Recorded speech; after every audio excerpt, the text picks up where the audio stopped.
Alrighty, welcome everyone. Um, in this video, we will be discussing depression. We'll be talking about what it is, some of the causes, and some of the treatments for it. Um, my training is as a therapist, specifically in cognitive behavioral therapy. So that's my background. So I'll be talking a little bit about the biological elements, which I know a little bit about, but that's not really my area of expertise.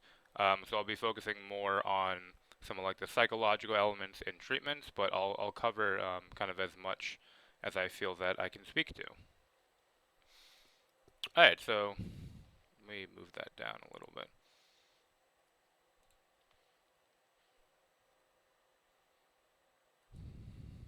So, of course, we have to first ask the question, what is depression? So there's a lot of different angles you can take to answer that question. Um, let's kind of look first at just how the DSM-5, the like diagnostic manual that therapists and psychiatrists and insurances use to define depression. Let's first look at how like that technically defines it. Um, so usually over a 2-week period, there's a change in functioning or a change in symptoms that contain 5 of the 9 of the following. And again, that 5 of 9 is kind of arbitrary. I mean, if you have 4 out of the 9, or are you not depressed? I mean, I would say it's what matters is like how is your functioning being impaired? How is your mood changing? How are you feeling? Rather than saying is it 5 of 9. So I think the important thing is just thinking about what has changed for you, how are you feeling, and what can you do to feel better. So I don't really think the 5 of 9 is particularly important, but the way that we kind of do diagnosis now, we have what's called like a categorical model. So there is like a cutoff that technically needs to be had, which I don't completely agree with. And with a depression diagnosis, it's explicit that there needs to be um, either a loss of pleasure needs to be there, which is called anhedonia, or there needs to be a depressed mood. So if you don't have those two, technically you can have the other 7, but again, I don't think that's, I guess, particularly important. Although if you have the 7 and not a depressed mood or anhedonia, it could potentially be something else.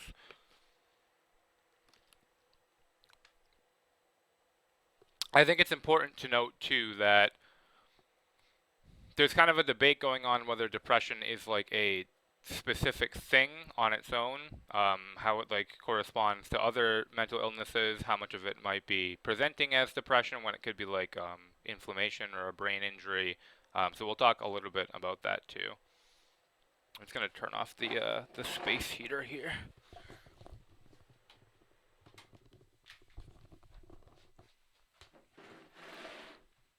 All right.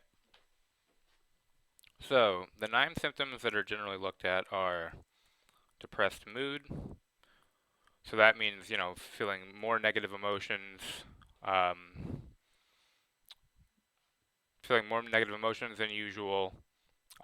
Generally less positive emotions too. So that falls into anhedonia or loss of pleasure. And there can be different types of depression, so to speak. So I'll kind of explain that as we go through the symptoms.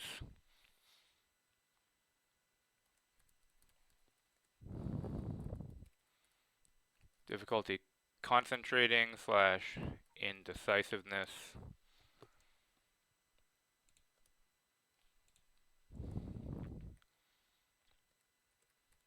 Weight or appetite changes. I think it technically says 5% weight gain or loss when you're not dieting. But that can also just be eating a lot more or eating a lot less. So that's important too. Um, they define you can eat a lot more or eat a lot less, which is interesting. Sleep changes. So that can also be insomnia insomnia or hypersomnia. So you're sleeping a lot more or sleeping a lot less, which in some ways that kind of sounds like it might be a different problem, right? Which is why I'll talk a little bit about why I think there's different types of depression. So there's fatigue. Oh, and all of these are generally uh, nearly every day. So that's usually like more than half of the time you're experiencing that these symptoms. Uh, Excessive feelings of guilt or worthlessness.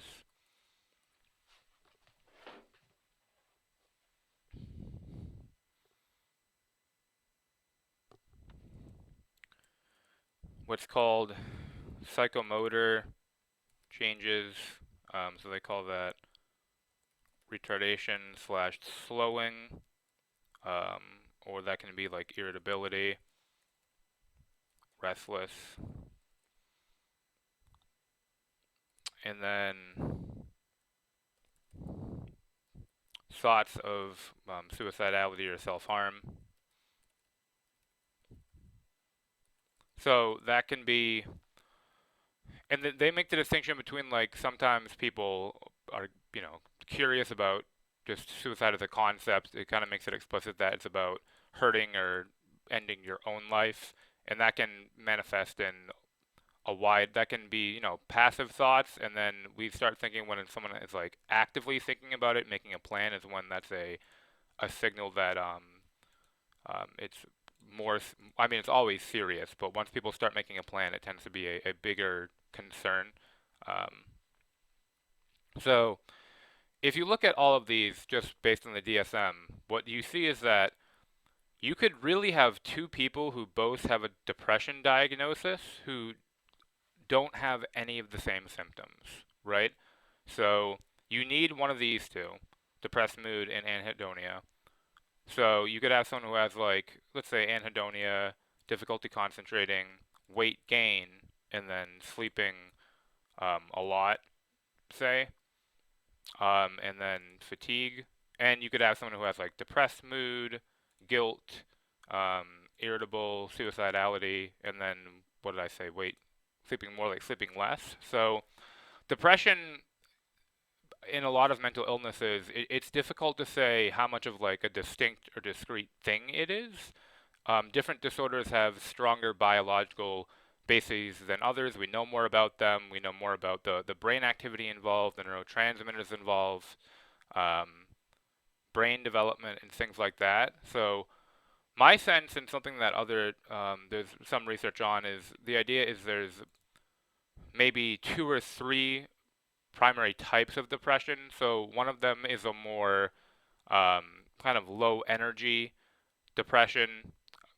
So I guess that would be kind of more classic, where there's depressed mood, low energy, um, guilt feelings, fatigue. Things are like slowed down quite a bit, so to speak. There's a lot less activity. And then there can be more kind of anxious or irritable depression. So people might be a little bit more like restless. They might sleep a lot less, have trouble falling asleep. Maybe in that case they don't eat quite as much. They're a lot more scattered. So there's kind of more of a scattered, irritable, um, like feeling to it. And then somewhat related to that is uh, kind of anger with depression. So the irritability, someone might be more like explosive with their depression. They have more anger symptoms, kind of acting out more. So depression can manifest in a lot of different ways, and it presents differently for every person, which is why it can be difficult sometimes to confidently make that diagnosis. There's also some overlap with other psychiatric conditions. So difficulty concentrating can be a symptom of anxiety. Anxiety can affect appetite. Anxiety can affect sleep. Anxiety can affect fatigue. Anxiety can make you restless. Anxiety might, like if you get really worried about something, you might think of using suicide as an escape. I guess depressed mood, there's like a change in mood. It might not necessarily be depressed, but it'll be like a negative mood. So it can be difficult sometimes to untangle these, and very often depression and anxiety are kind of diagnosed together, but not all the time. So I think taking that in mind, just thinking about what depression is, I'll look at some of the causes now. So I'll start with biological, which I don't know quite as much about as like psychological, but I'll kind of talk about some of the things that I know in terms of that.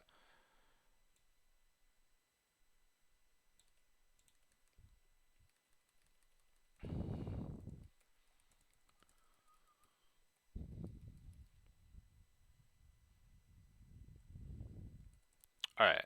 So and I'll be speaking when I speak of the causes of depression, I'll be talking about the symptoms as well, because sometimes people might get misdiagnosed and you might find out it's like a traumatic brain injury, um, and not depression, or it's PTSD and not depression. So I'll just be talking about things that can present as depression. Sometimes they are actually depression and there's something else, but nonetheless the symptoms are there. So that's what's important. So there's a genetic component to depression. It tends to run in families. There's kind of like temperamental differences. So some people just have what used to be called like a melancholic temperament, but that's related to just how much positive emotion you experience. So some people just have a some people are just more enthusiastic and more excitable at their baseline, almost regardless of what's going on. So they're can be more susceptible to depression. Um, there can be decreased activity in certain parts of the brain. There can be increased activity. So I know that there's research on the increased activity. There's something called the default mode network, which is related to mind wandering.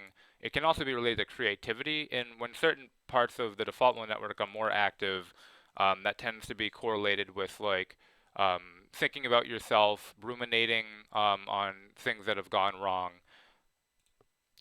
So that can, and kind of a signature of depression psychologically, which I'll go into depth more, is kind of that thinking about how bad things are going or how bad you think things are going.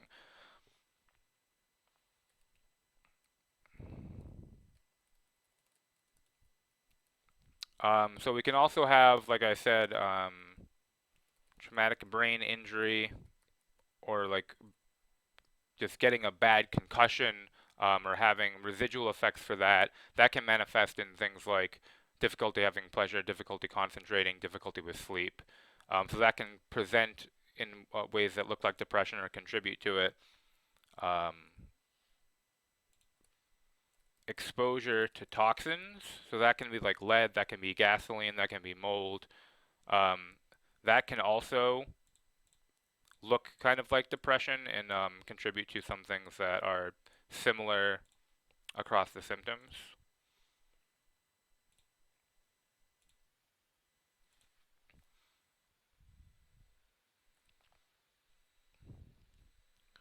So exposure to toxins, and then lack of nutrients. So I know vitamin D has been one that's been researched a fair amount.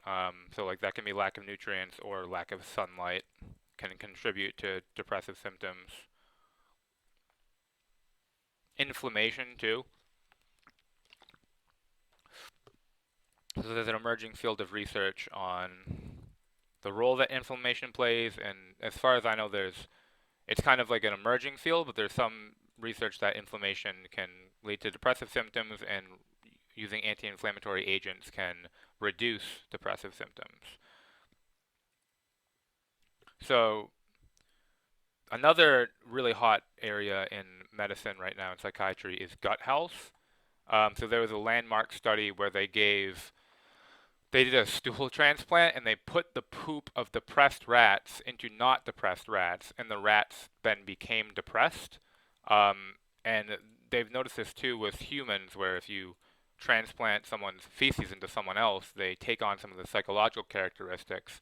So there's more and more evidence coming out about the role that our gut plays. I forget the exact percentage, but I believe it's the majority of serotonin is actually produced in our gut. So there's more and more research kind of coming out looking at the role that diet and gut health can play in depression. So that also goes into like hormonal imbalances. Like I know hyperthyroidism and other conditions can present as like ADHD and mood problems. I don't know a lot about like which ones in particular look like depression, but I know that that can be a factor. And then we look at like neurotransmitters.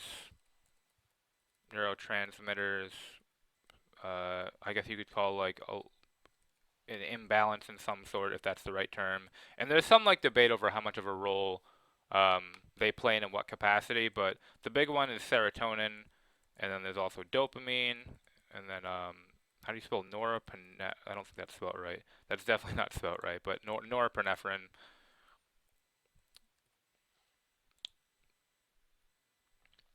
All right, and um, I guess let's look at what you might call environmental. I guess some of these are somewhat environmental, like exposure to toxins. Um,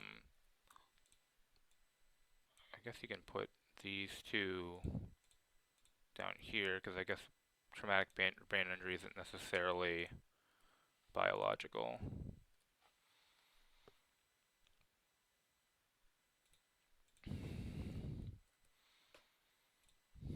Um, so things like there's a really great book called Lost Connections by Johan Johan Hari Johan Hari, and he talks about lack of sunlight or lack of connection to nature.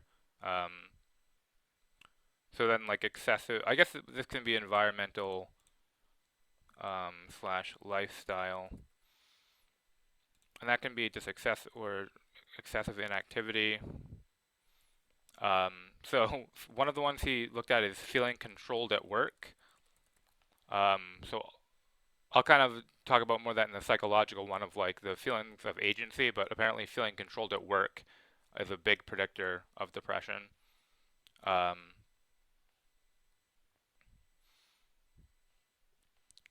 so I'll kind of use his language: disconnection from social status slash standing. So just feeling like you don't have really a significant contribution to the workplace you're in or the community you're in, which maybe might technically be psychological, but that's a factor nonetheless. Trauma can certainly contribute to it. Um, Trauma at any age can contribute to it. However, childhood trauma is particularly seems to be like particularly destructive because when you're younger, you don't have a lot of the psychological resources to make sense of what's happening, so it can really interfere with development negatively.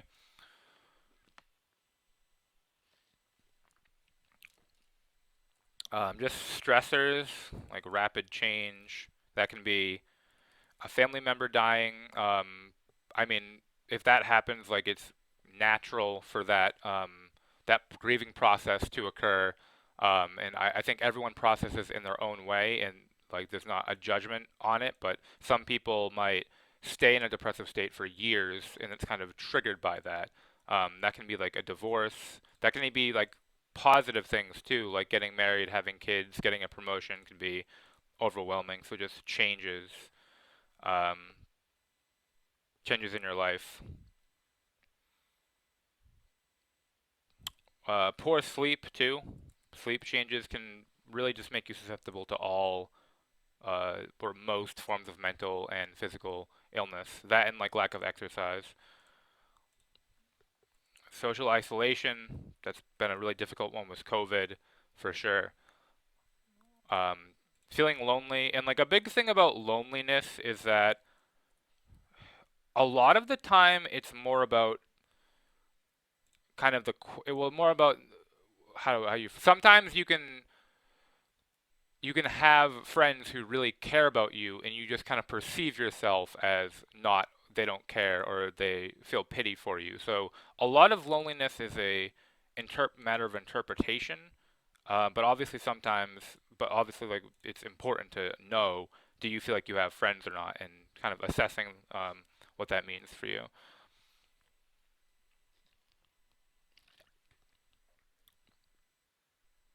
All right, and again, some of these are just going to overlap, but let's look at some more of the, I guess, what I might call psychological. Um, so this can be low self-worth, something we call low self-efficacy.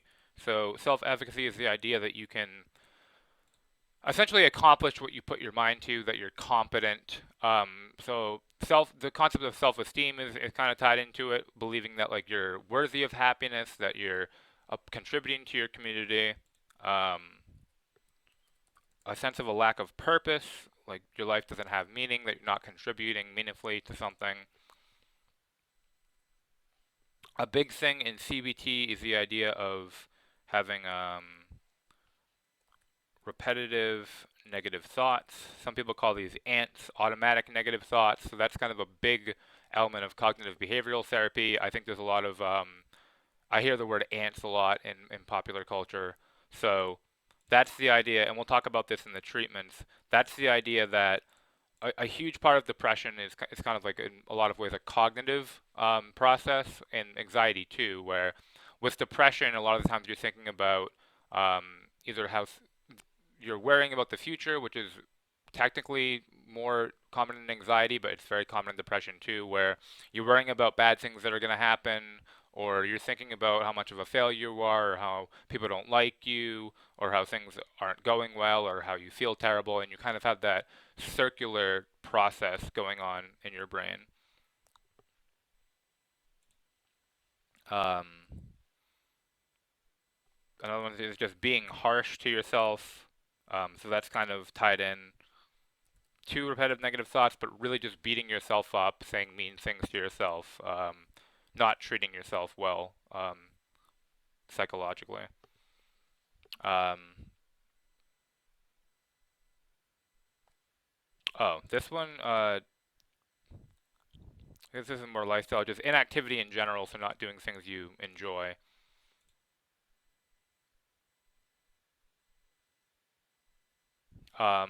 Blaming yourself. So I think this one, it's worth um, explaining a little bit more about this idea. So this is something called attributional style.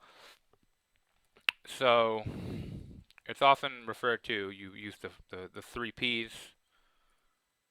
Uh, so this is the idea that when a risk factor for depression is when something bad happens to you, you think of it as pervasive, permanent, and personal. So let's say you get laid off, right? You're going to say, I got laid off because I'm stupid, incompetent, lazy, and and you kind of make it all about you, like it's all about your character. That's why you got laid off. Or if someone, you know, dumps you or rejects you, it's because it might be I'm stupid, incompetent, lazy, ugly, not worthy of love. So it's personal. And then the pervasive and permanent is, and I'll never find another good job because I'm stupid, incompetent, lazy. I'll never find another girlfriend or boyfriend because I'm stupid, incompetent, ugly, um, annoying, what have you.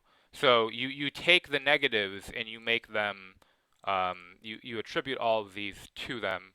And when something positive happens, it's kind of the flip side where um, it's kind of like it's not about you didn't play a role in it. It's temporary and it doesn't happen in other areas of your life. So if you get hired somewhere, you might say, "Oh, well, they just really needed the help.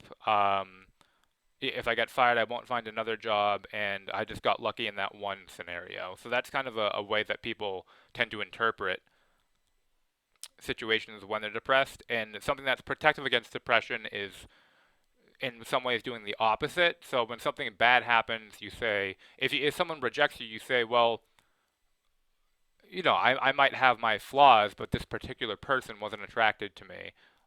So I can keep trying. I'm generally a kind, attractive person.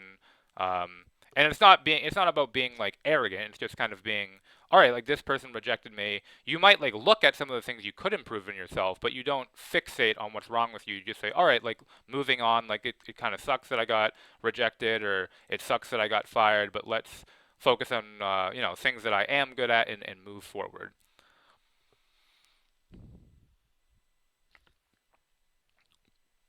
So yeah, the repetitive negative thoughts are a big thing, and then in CBT it's called core beliefs. So that's the idea that you're overarching idea that you're incompetent, that you're unlovable, and things like that. So CBT targets a lot of those.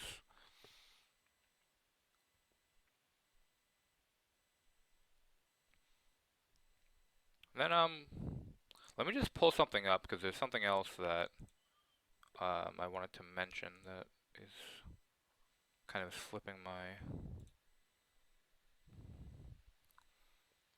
my mind.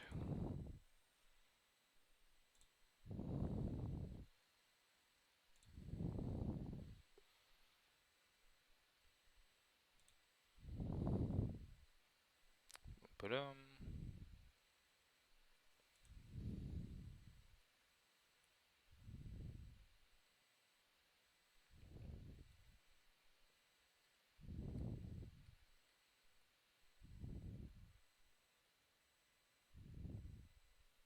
oh yeah, okay, that can be a big one. Is the way that you cope with things. So I guess that could be environmental or lifestyle.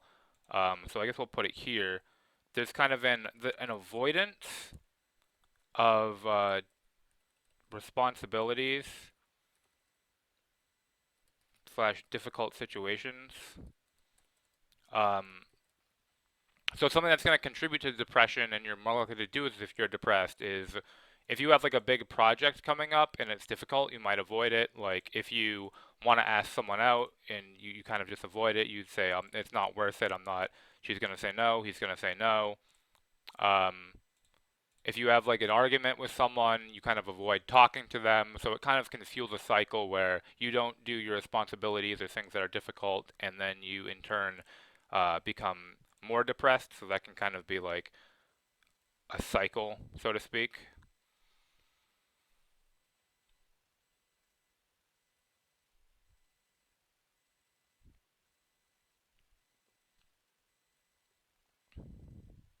And I think those are a lot of the big concepts. There's also oh yeah, two other big ones I'll talk about is something called locus of control and um, and stress appraisal.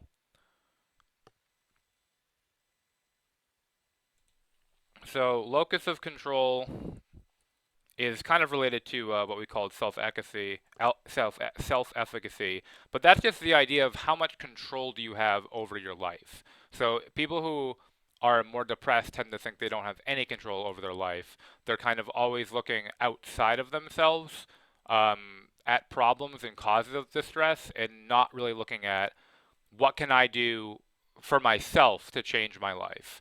Um, so I think that you can go overboard with how much responsibility you're taking and not looking at all the external factors, and that can kind of be like irrational. But a big thing with I just think living a good life and having positive mental health is acknowledging what you can control and trying to focus on changing that in your life. Um, so having an external locus is kind of looking outward and always blaming things outside of you, and feeling helpless. Helplessness is um, a big component of depression. Um, so there's a series of studies that are contributed to a concept called learned helplessness, where there's like groups of dogs that they would shock, and then the dogs, if they press the button, the shock would stop. Um, and some dogs, over time, they took the button away, so they were just being shocked, and then they brought it back. And the dogs, even though the button was back and they knew the button could stop the shocks, just kind of like sat there and were helpless and got shocked, which is very sad. And it applies to humans too. We know that people can kind of, if they over time experience failure again and again, they can get into the state where, well, nothing I do matters, and they have that helplessness that can be pervasive. Um, and then so an internal locus of control is kind of looking at how you can, what control you do have in your life. And then stress appraisal. Dun, dun, dun, dun. Okay, so how you appraise stress is a big concept. So there's something that's generally called challenge appraisal and then threat appraisal.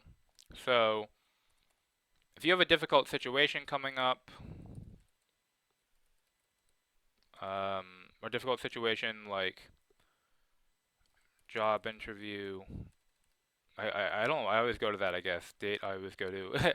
Like a difficult conversation, a test. Um, I mean, this can even be, like, we could say COVID could kind of fall into that. Because just anything stressful that's happening, so that could be like getting a house. So just any stressful situation, something that can contribute to depression and depression tends to result in is, and anxiety too in particular, is things are perceived more so as threats. So almost like anything that's challenging is a threat. So a job interview, I'm gonna fail it. Like I don't have the resources to cope with it. The date, I'm gonna be so awkward that I won't have a second date. I can't talk to my parents about this. It's gonna be terrible. COVID, just kind of catastrophizing, like unrealistically, like just I guess like going overboard, only focusing on the bad things about it, only focusing on what you're not going to be able to do, things like that. So just kind of seeing everything, all difficult situations as a threat, which then makes you more anxious, more depressed, and less likely to take action where you can. Whereas challenge appraisal is you'll see difficult situation and you'll say, you know, this is going to be difficult. Um, but I'll do my best, right? But I'll do my best. It's a challenge I can overcome. Um, and if I can't overcome it, I'll change my goal. So that's an idea too, is flexibility. So I guess you could say in some ways there can be an inflexibility that comes with depression. So difficulty changing your goals and updating your goals. And when you have more of a challenge appraisal, you kind of see like, oh, like maybe going to this meeting, maybe whatever the difficult situation is, maybe I can learn from that. Maybe I'm kind of anxious to go to the party, but I might meet some people that could become my friend. Even if I'm anxious, I might have a good time, and even if I don't, it's like I'm meeting people. It's generally a good thing. If I don't get that job, I get more practice on the job interview, on interviewing. So it's looking at things as challenges and not getting caught up in the threat of things.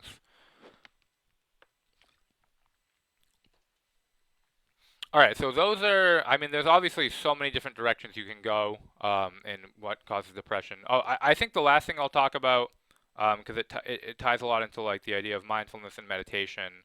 Um, Actually, let me talk about a little bit about some of the, this is covered, but the acceptance and commitment therapy principles. So I'll talk about that as a treatment, but that I think that it has some ideas that are important to note. So we talked about the cognitive elements of the repetitive negative thoughts, being harsh to yourself. So something called cognitive decentering, and in some ways this is related to mindfulness. Mindfulness. I don't know why I have to capitalize it. And this is the idea that it's related to kind of non-attachment in Buddhism, but it's so if you start having thoughts like this is going to be terrible, I'm going to fail, um, somebody didn't text me so they don't like me anymore, those are like thoughts that are popping up in your head. And what mindfulness teaches, which I'll talk about in the treatments, is you can kind of get a sense of like, all right, like these are just thoughts. These are like hypotheses. So I'm going to think a lot of things that are true, and I'm going to think a lot of things that are not true. So training decentering is understanding that thoughts are just thoughts. And when people are anxious or depressed, they tend to be very just caught in their thoughts, and they don't take a moment and say, wait a second, this is just a thought. Let's see if this is true. So all of the negative things you're thinking about yourself and the world and other people, which is actually um, a lot of thoughts going through my head. But another big idea in in the kind of the core beliefs with depression is that you have negative ideas about yourself, others, and the world, which is kind of tied to this idea. But so there's a lot of negative ideas about yourself, others, and the world, which makes you don't like yourself, you don't like other people, and you don't like the world, right? And you're only mostly focusing on what you don't like. So seems to help a lot with anxiety and depression and what can cause it, or what causes it is kind of being what they call fused with your thoughts and not taking a moment to kind of just look at them as thoughts. So that's being like fused with your thoughts. And then I guess the last one that I'll talk, well, actually, we kind of touched on the other one I was going to talk about, which is being separate from values. So that's Johan Hari talks about that, and acceptance and commitment therapy talks about that, which is that's tied to feeling like a lack of meaning in your life, a lack of purpose. Like you're not being the person you want to be, you're not behaving in a way that is consistent with your values. So that can obviously make someone feel more depressed and have more guilt.